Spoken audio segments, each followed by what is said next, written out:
علم کے دو ذریعوں میں سے ایک ذریعہ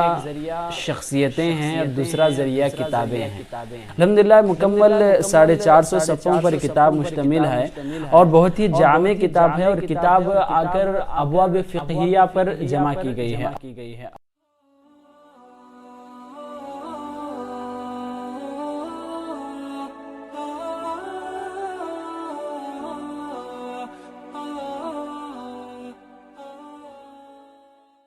السلام علیکم ورحمۃ اللہ وبرکاتہ۔ الحمدللہ رب العالمین والصلاة والسلام علی رسولہ الکریم، اما بعد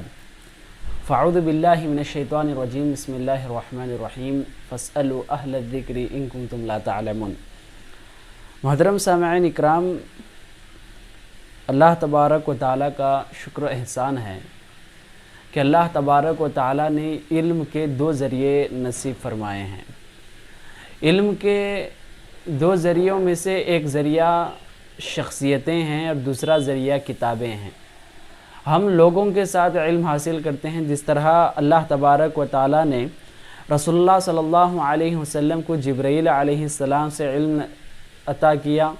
اور اس کے بعد اللہ کے رسول صلی اللہ علیہ وسلم سے صحابہ نے علم حاصل کی، اور صحابہ سے تابعین، تابعین سے تبع تابعین، ائمہ، اس کے بعد ہم تک الحمدللہ علم پہنچ چکا ہے۔ ایک دوسرا اہم ذریعہ علم حاصل کرنے کا کتابوں کا ذریعہ ہے کہ ہم جو اس زمانے میں، یعنی رسول اللہ صلی اللہ علیہ وسلم کے زمانے میں جو قرآن لکھی گئی، وہ قرآن الحمدللہ آج ہمارے پاس کتاب کی شکل میں موجود ہے، اور ہم اس کے ذریعے علم حاصل کرتے ہیں۔ تو ایک صدر بصدر سینہ بسینہ ہم علم حاصل کرتے ہیں، دوسرا طریقہ کتابوں کے ذریعے علم حاصل کرتے ہیں۔ تو آج میں آپ کو بن باز رحمہ اللہ کے متعلق ایسی کتابیں جو ان کی وفات کے بعد لکھی گئیں، ایسی کتابوں کی طرف توجہ دلانا چاہتا ہوں۔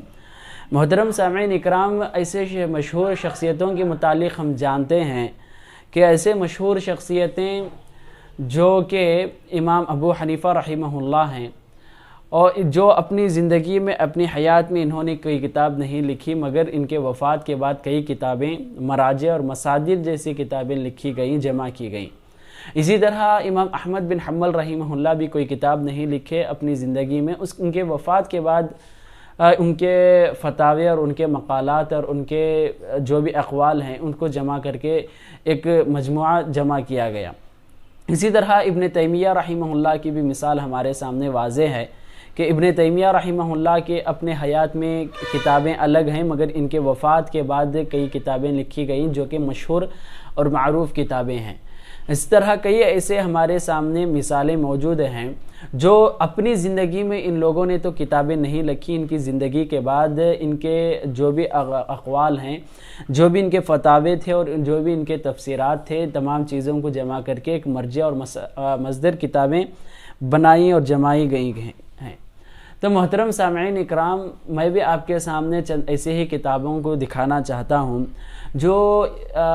شیخ عبدالعزیز بن عبداللہ ابن باز رحمہ اللہ نے اپنی زندگی میں لکھی گئی کتابیں الگ ہیں، جو میں الگ ویڈیو بنا چکا ہوں، اور چند ایسی کتابیں ہیں جو ان کی وفات کے بعد جمع کی گئیں، جو کہ ایک اہم مرجع اور مصدر کی کتابیں بن چکی ہیں۔ تو اس طرح ہمارے سامنے کتاب موجود ہے جو کہ مقالات و فتاوی کے نام سے مشہور ہے، اور یہ خاص طور پر وہ مقالات اور فتاوی موجود ہیں جو سماحت الشیخ عبدالعزیز بن عبداللہ ابن باز رحمہ اللہ کے صرف اور صرف انہی کے اقوال، انہی کے فتاوی جمع کیے گئے ہیں۔ اور اس کے بارے میں یہ بتانا چاہتا ہوں کہ ابن باز رحمہ اللہ کے اس میں پہلی بات سوالات کے جوابات پائے جاتے ہیں، اور دوسری بات الحمدللہ جو بھی رسالے یا جو بھی کتابچے جو غلط اقوال پر یا غلط دلائل پر لکھے گئے، تو اس کے جواب میں بھی کئی مقالے اس میں پائے جاتے ہیں۔ اور تیسری چیز، امت کو کسی بھی طرح کی نصیحت کی ضرورت پڑتی تو ایک چھوٹا سا کتابچہ ابن باز رحمہ اللہ لکھا کرتے تھے، اور کتابچہ کا خلاصہ بھی باقاعدہ اس میں جمع کیا گیا ہے۔ محمد خالد سیف اللہ رحمہ اللہ اس کتاب کو جمع کیے ہیں، اور دارالسلام سے باقاعدہ یہ کتاب چھپی ہوئی ہے، وہاں سے پرنٹ ہو چکی ہے۔ الحمدللہ مکمل 450 صفحوں پر کتاب مشتمل ہے، اور بہت ہی جامع کتاب ہے، اور کتاب آ کر ابواب فقہیہ پر جمع کی گئی ہے، ابواب فقہیہ کے سلسلہ اور اس ترتیب سے جمع کی گئی ہے کہ شروعات طہارت کے مسائل جس میں وضو ہے، غسل ہے اور تیمم ہے، اس میں حیض و نفاس کے مسائل ہیں، اور اس کے بعد کتاب الصلاۃ، کتاب الزکوٰۃ، کتاب الصیام، کتاب الحج، اور اسی طرح جو بھی دوسرے ابواب فقہیہ کے تحت آنے والے ابواب ہیں، تمام چیزوں پر جو بھی فتاوے، خاص طور پر ابن باز رحمہ اللہ جو اقوال اور ان کے فتاوے ہیں اس کو جمع کی گئی یہ کتاب بہت ہی مشہور ہے۔ اور ایک کتاب ہمارے سامنے موجود ہے فتاوی الاسلامیہ کی، اور یہ کتاب مکمل 4 سے 5 جلدوں پر مشتمل ہے، اور اس میں یہ ہے، اس میں زیادتی یہ ہے کہ اس میں سماحت الشیخ عبدالعزیز بن باز رحمہ اللہ کے بھی مسائل جمع کیے گئے ہیں، اور سماحت الشیخ محمد صالح العثیمین رحمہ اللہ اور عبداللہ بن عبد الرحمن الجبرین اور لجنہ الافتاء والاشارہ سعودی عرب کے جانب سے جو بھی فتاوے اور جو بھی وہاں کے اقوال ہیں اور ان جو بھی اہم مسائل ہیں اس میں جمع کیے گئے ہیں، اور یہ مکمل قریب 4 سے 5 جلدوں پر یہ کتاب مشتمل ہے، اور اس کو لکھنے والے، جمع اور ترتیب دینے والے محمد بن عبدالعزیز ہیں، اور اس کو ترجمہ کرنے والے محمد بن خالد السیف رحمہ اللہ ہیں، جو اس سے پہلے کی کتاب بھی میں بتایا تھا۔ اور یہ کتاب بھی ابواب فقہیہ کے تحت لکھی گئی ہے، اور ایک کتاب چند ابواب پر مشتمل ہے، جیسا کہ پہلی جلد ہے کتاب العقائد تا کتاب الصلاۃ تک یہ کتاب موجود ہے، اور کتاب الصلاۃ سے لے کر وہاں سے جتنی احادیث اور جتنے اقوال جمع کرتے گئے، ایک ضخیم کتاب بننے لگی، اور یہ کتاب الحمدللہ کئی سووں اور ہزاروں کے صفحوں پر مشتمل ہے۔ یہ کتاب 550 صفحوں پر مشتمل ہے، ایک جلد، اس طرح کے 4 سے 5 جلدیں اس کتاب کے پائے جاتے ہیں۔ اسی طرح اور ایک کتاب ہمارے سامنے موجود ہے، یہ صرف فتاوی کے نام پر ہے، صرف فتاوی کے نام پر دارالافتاء سعودی عرب کے جانب سے، اور یہ بھی دارالسلام سے ہی پرنٹ ہوئی ہے، اور اس میں بھی جیسا کہ ہم دیکھیں گے، اس سے پہلے جو سب سے پہلے ہم کتاب دیکھیں صرف وہ عبدالعزیز بن عبداللہ ابن باز رحمہ اللہ کے اقوال تھے، اور اس کے بعد بن باز رحمہ اللہ کے ساتھ ابن عثیمین، عبداللہ بن جبرین، ان کے اقوال بھی اور ان کے فتاوے بھی اس میں شمار کیے گئے، اور یہ ایسی کتاب ضخیم کتاب ہے، یہ بھی پہلی جلد، دوسری جلد ہے، اس کے بھی ساتھ ہے قریب 3 سے 4 جلدیں اس کے بھی پائے جاتے ہیں، اور اس میں بھی اسی طرح باقاعدہ اور 2-3 شیوخ کا نام بڑھا گیا ہے اور زیادہ فتاوے جمع کیے گئے ہیں، تاکہ مکمل اسلام کے جو بھی ابواب ہیں اس پر نئے مسائل، جدید مسائل جو آج کے متعلق سوالات ہوتے ہیں، ان سوالات کو جمع کیے گئے ہیں، جیسا کہ